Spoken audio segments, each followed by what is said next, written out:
let's talk about the riots that rocked England in the summer. You know, one of the huge defining moments of the early weeks of the Starmer presidency, but also it seemed to reveal a lot of things and a lot of tensions that have been bubbling for many years.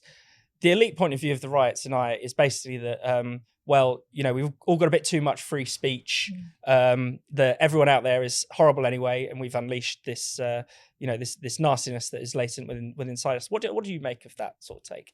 Yeah, I think that there has been a complete head in the sand engagement with what had happened. I mean, you know, there are obviously those that think that people shouldn't have experienced the full force of the law. I think that to some extent, Starmer is right insofar as you have to end the violence and eruption and riots that are taking place. You have to go strong on it. But after that, you know, you have to reflect on why something like this has happened. Why is there so much resentment in particular communities that it has actually exploded in ways, in racist, horrible violence that, you know, we haven't seen for a very long time. And their answer is to censor, to try and tighten controls on speech and not engage in any of these kinds of critical questions. And I think that very much speaks to the kind of politics that Starmer propagates. He doesn't really have much politics. He's very legalistic. He's very, I think, authoritarian in many ways. And so his instincts is to just shut down these conversations. And I think that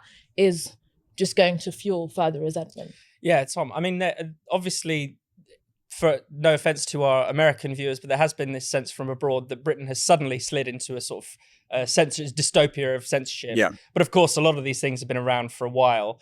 Nevertheless, Starmer wants to go further down the route of censorship. But what have you made of that kind of? No, absolutely. I think what's depressing about Starmer is that his government is very naturally authoritarian, but that's completely of a piece with the way in which the British establishment has been in this country for a very long time. I think a lot of people, not just in America, but also in Britain, were maybe slightly unaware of the extent of our hate speech laws, the extent to which people can be arrested, criminalised for saying things online, deeply abhorrent things in many cases, but nevertheless, if you believe in free speech, that is something which locking someone up for that should be unconscionable.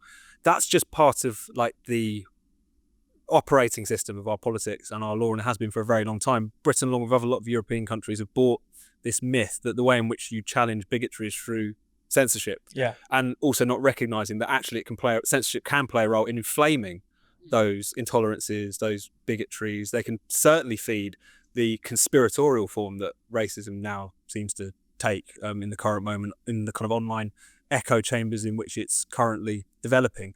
So yes, it was one of those things where the response to the riots was so misguided, seemed to hold free speech accountable fundamentally rather than anything else, almost rather than the individuals themselves. The issue here is that Elon Musk didn't censor enough, and if it wasn't for that, this never would have happened, seems to be the take. But Starmer, being a very unimaginative and uninteresting person, is just kind of reflecting back the kind of general legalistic authoritarian turn of our politics and state for decades now. There was almost a sense, you know, from the British political class that Elon Musk was responsible for the riots, or even there was the hashtag Farage riots doing the rounds. And it was one of the great tragedies is how quickly the real spark of the riots, the tragic killing of 3 young girls, was just almost forgotten and effaced, partly due to the riots themselves, but partly due to the political class's, you know, unwillingness to talk about these issues. Francis, what do you make of that? Well, what they did very, very quickly was to shut down the riots, which is obviously what they should have done. But also it seemed to be like anybody who was sharing a meme or people who were making comments, however unpleasant, were then, you know, had the police turning up at their door, put in front of a court. Some of them were put in jail.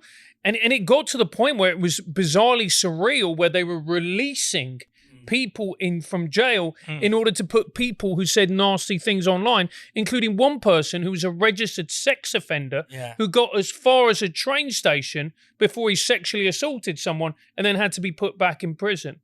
So as we were all looking at this thinking there is something really awry going on here. And what made me think what really, really worried me is if you look back at April the 1st, where the Scottish government, they effectively criminalised public performance. With the hate speech law. The hate speech. So it's not just in this country. it's also happening in Scotland. And what we're also getting now is Labour MPs openly discussing in Parliament about blasphemy laws. Yeah. And much to the, it seems to be to the enjoyment of Keir Starmer. So you're looking around, and it's not just the riots, it's also what's happening in Scotland. It's also at blasphemy laws, and it looks like they're going to be implemented soon. Just quickly on the point about the censorship and, at the same time, being obfuscating about the facts of the situation. Yes, I did want to ask you about that. We shouldn't deny that, the word racism is thrown around a lot willy-nilly, but these were racist riots. Absolutely. And, because the police and other services, failed to provide information when people clearly, were seeing the horrific thing that took place and wanted to get information, they allowed this kind of vacuum to be created, which was filled with, on people's prejudices of all different things. As we remember, people said it was a asylum seeker called Ali al-Shakati. Yeah. And Ali the apartment, I think. That's what in Arabic. So people were obviously just trying to think about what rang true to them based off of other things that have happened. And so there was censorship on the one hand, and then just not telling people what was going on the other hand, which created this horrible vacuum. And I think that, again, we're seeing a similar thing now, because there's a lot of these kind of laws about reporting on what's happening with this trial. There's like various different groups of people trying to fill in those blanks. And I think we need frank honesty about what's going on and the problems within society. And that would actually relieve this pressure cooker that we're building. Definitely. It's a good thing we got Keir Starmer in charge. He'll sort it out. A leader for our times. Yeah. Before we move on, I did want to ask you, though, a little bit about the kind of the apologism for the rioting, the apologism for some of the violence. We should remind ourselves that people did try to set fire to an asylum centre.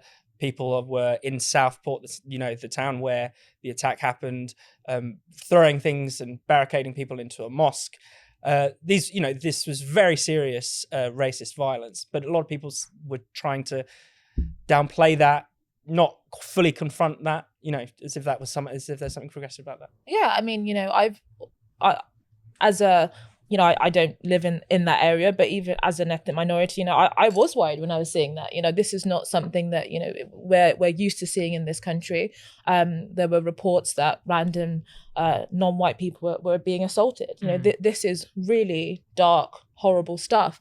And I think that there was a lot of conflation going on, that certain commentators and activists, I think, on the right were trying to essentially just lump racist violence by often, serial criminals and other people as just part of a kind of general backlash against all sorts of different issues within society. And no doubt there are real issues we need to talk about, the establishment ignoring about people's concerns about migration, other cultural practices that we don't talk about that are really harmful, but lumping that all in to racist violence, I actually just think often alienates majority people that want absolutely nothing to do with that kind of stuff, and actually just makes it easier for people that want to shut down that discussion to say, oh, actually, well, you're just as bad as all of these kinds of people. And they're buying into the kind of the people who should know better, basically on the right, were buying in almost to the Guardian Easter caricature that people who are concerned about immigration are basically a pogrom in waiting.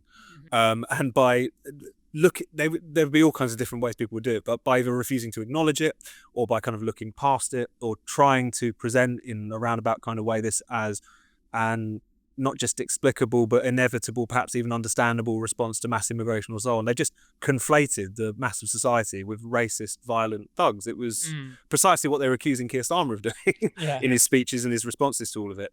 But I think you made this point in your end of year piece, Inaya. There's a very similar dynamic to, in the same way that a lot of people who should have known better on the left when wokeness started to arise didn't really want to admit that this was a problem because it would be ammunition, because it would be something which could be weaponized against the left, etc. I think there's a similar dynamic where there's people on the conservative end of politics who, either because they're just desperate for those retweets or either because they're worried that it's somehow going to be weaponized against their own side, are refusing to acknowledge the racism that was staring them in the faces during those horrendous couple of weeks. I think it just shows the power of groupthink, and it also just shows the power of tribes, in that nobody wants to be actually potentially alienate their tribe by saying what is actually true. I remember we interviewed Peter Blexley, a former police officer, and we were talking about the riots.